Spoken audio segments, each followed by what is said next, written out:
Mother, is Maxwell House the best coffee in the whole world? Well, your father says so, and your father knows best.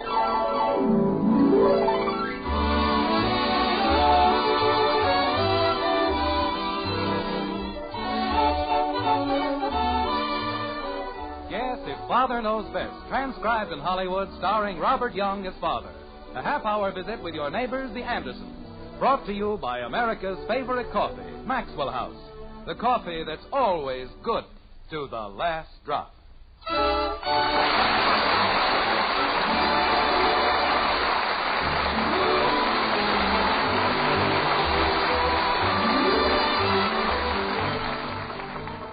This, unfortunately, is the time of year when most young people become arsonists at heart.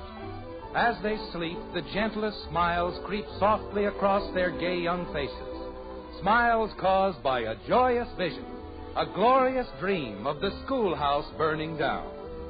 Yes, this is the time of year when the young ones return to their scholastic grind. And in Springfield, in the white frame house on Maple Street, the morning is a hectic one indeed, like this. Jim? Who's in there? Jim, your coffee's ready. Do you want it now? I want to get into the bathroom. I have to shave. Betty? I'm in here, Father. Well, who's in the bathroom? I think it's Bud. Bud. Bud! Did you want something, Dad? What are you doing in there? I'm taking a shower. Well, why did you lock the door? I don't have any clothes on. Bud, Yes, Dad? hurry up. Okay, Dad, I'll be right out. I dream of a genie with a light, a green hat, just He doesn't have any clothes on. Of course, everybody else takes a shower in a raccoon coat. I don't know what's gotten into that boy. Acts more like his mother's side of the family every day. Jim, what was all that banging up there? Oh, the same old thing. Honey, isn't there anything we can do about a schedule for the bathroom? It gets worse every morning. I know, dear, but after all, this is a special morning. It's the first day of school, and the children are all anxious to look their best. But I have to be in Plainfield at 9 o'clock. It's a very important deal. I told everybody last night. Of course, dear, I know just how you feel. And you'll feel a lot better after you've had your coffee. I'll have it ready in just a minute. You said it was ready. It was ready, but when you didn't come down... Look, I'd better go back upstairs and stand in line. Jim, it will only take me a second to pour you another cup of coffee. Well, okay. And anybody who thinks he can live in a house with one bathroom and 3 kids Dad. ought to have his head examined. What is it, Bud? I'm out. Well, it's about time. Don't let anybody else in till I get up there. Okay. Jim, where are you going? I'm going to shave. But I poured your coffee. Sorry, honey, you'll just have to pour it back. The bathroom's clear. I may not have a chance like this for another 100 years. Hold the fort, Bud. I'm on my way. Daddy, Bud says I can't go into the bathroom. That's right. Thank you, Bud. Okay, Dad. But I have to take a shower and I have to go to school. And how can I take a shower if nobody will let me get into the bathroom? Kathy, Daddy has to go to Plainfield. That's 28 miles away. And he has to be there at 9 o'clock. Why? Because I want to sell Mr. Butler some insurance. So we can get some money. So we can eat. Is that clear? I don't know. I just want to take a shower. Kathy, I have to shave, and I can't shave while you're taking a shower. Why? Because you get the mirror all steamed up. Because I want to get to Plainfield wearing both ears. And don't say why. Why? Because... Why don't you go do your homework or something? Oh, I don't have any homework. School hasn't even started yet. Well, make some up. Bud! What happened to my shaving cream? You want me, Dad? No, I want my shaving cream. Where is it? Maybe there isn't any. I could have figured that out for myself, except that I just bought a whole tube of it. Margaret? What shaving cream, dear? The shaving cream I bought last night. You didn't buy any shaving cream last night. I most certainly did. Didn't I? No, dear, you didn't. Well, I should have. Bud, Yes, Dad? are you dressed? I'm tying my shoe. Well, run down to the drugstore and get me some shaving cream like a good fellow, will you? You bet. As soon as I finish my breakfast. Get it for me now. You can have your breakfast later. Holy cow, Dad. I haven't eaten since last night. Well, another 5 minutes won't make any difference. Use the car and hurry back, please. Okay. What in the... Who's in there? Kathy, come out of that bathroom this instant. I'm not in the bathroom, Daddy. Well, who is? I don't know. Betty? Betty! Did you want something, Father? What are you doing in there? I'm taking a shower. Well, open the door. Father! Jim, you can't shave until Bud comes back anyway. That's got nothing to do with it. I was in the bathroom first. She had no right to sneak in when my back was Will turned. you please stop acting like an overgrown baby? You can have your coffee while Betty's taking her shower. Oh, why do they have to open the schools today? 365 days in the year, and they have to pick a day when I have an appointment in Plainfield. Dad. There's no system in this town, that's what. They just run things to suit themselves. Dad, the car isn't in the garage. It what? It isn't in the garage. Oh, that's fine. That's just great. I'm not having enough trouble. Now somebody's stolen the car. Jim, let's not get all upset. Maybe you didn't put the car in the garage last night. I didn't use the car last night. I came home with Ed Davis, remember? Betty had the car all afternoon. Betty! Yes, Father. Where did you leave the car? Just a minute. I'll be right out. Bud, go downstairs and call the police. No, Bud, wait. There must be a logical explanation to this whole thing. Of course there's a logical explanation. Somebody stole the car. Is anything wrong, Father? Oh, no. Everything's just fine. Somebody stole the car, that's all. They did? Who? How do I know who? Where did you leave it? In front of your office. That's what you told me to do, isn't it? I told you to leave it in front of the office? That's right. You said if I got through early to leave it in front of your office and come home on the bus. Then you wouldn't have to use the bus during the rush hour. But I came home with Ed Davis. Well, I came home on the bus. You know, Betty, you're going to be a great comfort to me in my old age. If I live that long. Father, I just did what you told me to. Why didn't you tell me you left the car downtown? You didn't ask me. Ye gods. 17 years old, and she can't tell you anything unless you ask her. I'll be right back. Bud, where are you going? It's okay, Dad. I'll use my bicycle. No, Bud, come back here, Bud! He's gone, dear. I don't know. The only time that boy ever hurries is when you want him to stand still. Well, dear, you told him to go to the drugstore. I wanted him to go down for the car. How can I possibly get to Plainfield without a car? You can use the bus. Nobody asked you. But you just said I was 17 years old Never and I... mind what I just said. What's that?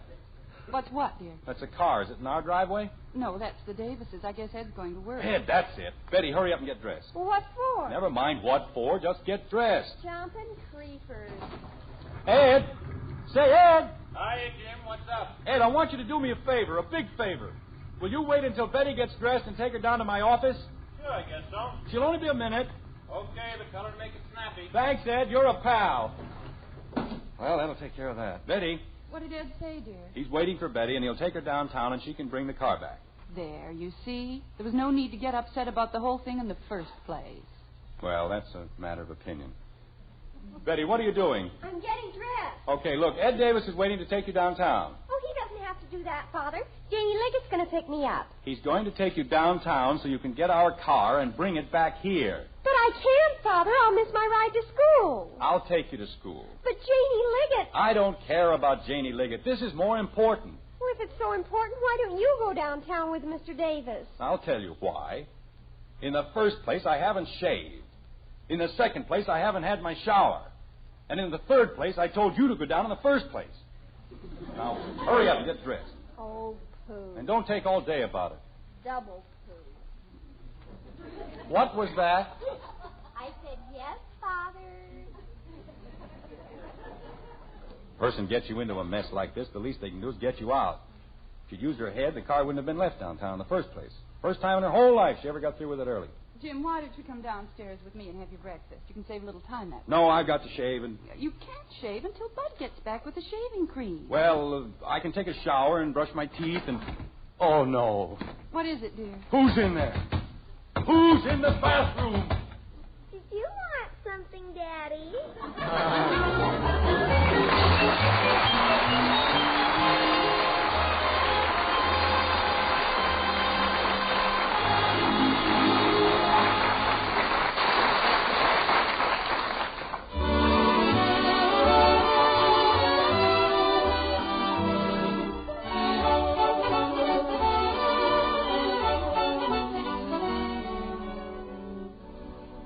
That's a real cup of coffee. Nice words to hear at your table, aren't they? And tomorrow you can hear 'em from the world's greatest coffee expert. Yes, ma'am, because that number one expert is your husband. Of course, we think we stand pretty high as experts. Our Maxwell House coffee is America's favorite brand. But we know the final judge is that husband of yours. And tomorrow, if you'll pour him a cup of Maxwell House, you'll hear him say, "Now that's real coffee." We're so sure of that, we'll give you your money back if he doesn't. You see, we're mighty proud of that famous good to the last drop flavor. And we know no other coffee tastes like Maxwell House, because no other coffee's made like Maxwell House. Get a pound tomorrow. Serve it to your husband. If he doesn't say it's the best coffee he ever tasted, why, just send us the can, an unused portion, and we'll gladly refund the price you paid. Our address is right on the front of that familiar blue tin. Tomorrow, start serving the world's greatest coffee expert, Maxwell House Coffee. Always good to the last drop.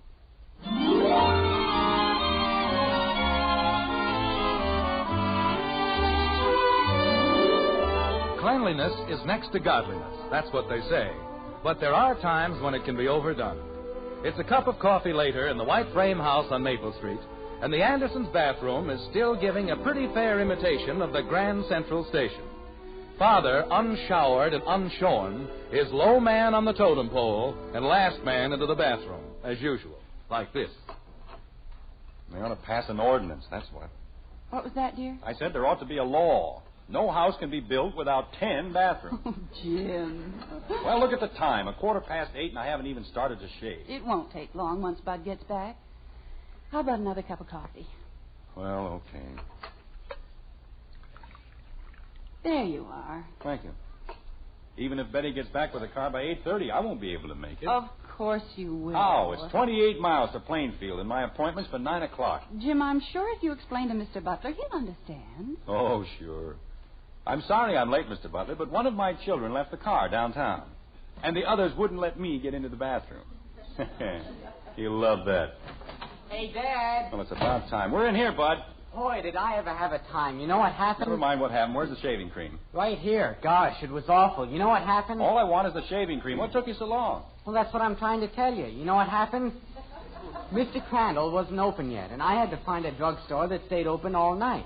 And then when I found it, I didn't have enough money for the large economy size, and then he couldn't find the small uneconomy size. And he tried to sell me that smelly kind that you don't like. But I said, oh, no. And he said... Bud, give it to me. What? The shaving cream. Let me have it. Oh, it was 35 cents, Dad. I know how much it was. Hand it over. Well, my allowance is only $1.25, and I spent 60 cents last night, and there's a whole week to go. Bud, will you let go of the shaving cream? I know you don't mean to forget things like that, Dad, but last year when I laid out 15 cents for the pipe cleaners... I paid you for the pipe cleaners. No, you didn't, Dad. As a matter of fact, I think I paid you twice.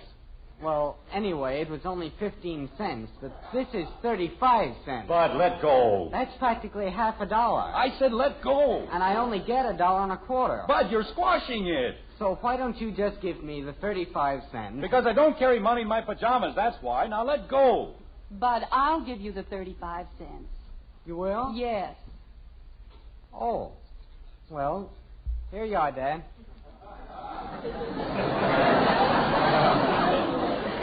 Thank you. Thank you very much. Oh, that's okay, Dad. I was glad to help. Yes, I can see that. All right, Bud, sit down and I'll get your breakfast. Oh, gosh, you can understand how I feel, can't you, Mom? Yes, dear. It isn't as if I didn't trust him, but look what happened when I bought the pipe cleaner. Pipe cleaners. My own son. You'd think I was trying to cheat him out of 35 cents. Where did he get the 35 cents in the first place? And look at it. If that isn't the messiest looking tube of shaving cream, got it all squeezed out of shape.